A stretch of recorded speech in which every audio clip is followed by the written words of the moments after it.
Mr. Speaker, I rise in strong support of this resolution, and I yield myself as much time as I may consume. The gentleman from New York is recognized.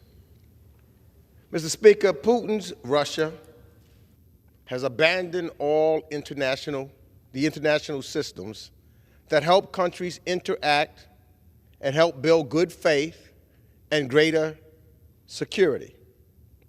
As someone who believes in the power of diplomacy and dialogue as a path to peace, the state of today's Russia is tragic and testing of the international community's resolve. But I'm so thankful that President Biden is indeed more responsible than Mr. Putin. It is that kind of responsibility that is truly important, and that we make sure that we are utilizing diplomacy along with our allies together, not America alone, not America by itself, but America and its friends. That's what that restraint. I can recall, if you have a red line, it's easy to draw a line. But the person that's most reserved steps back. And if someone truly crosses that line, the United States is ready. That Russia ignores rules and standards is really not new. It's not surprising. But it has gotten to become more consequential and detrimental. We've seen Russia's ill-advised and criminal behavior into Ukraine.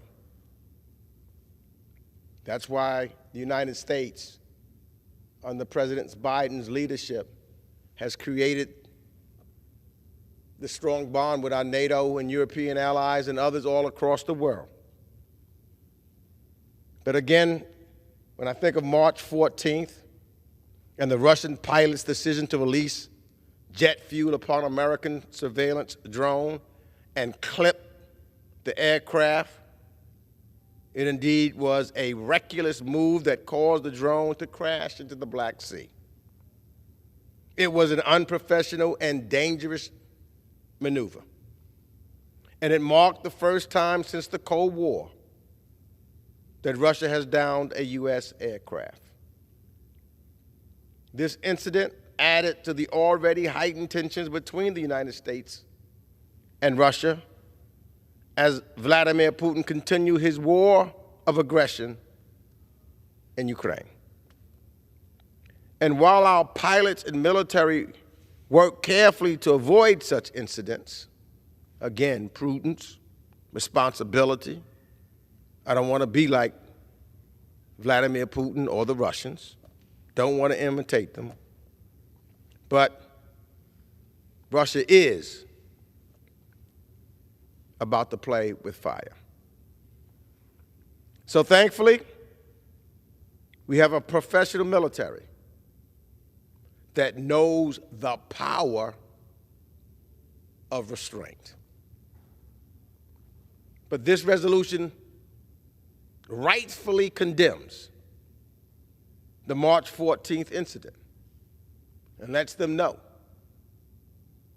that we're watching and we will not be silent about it, especially here in the United States Congress.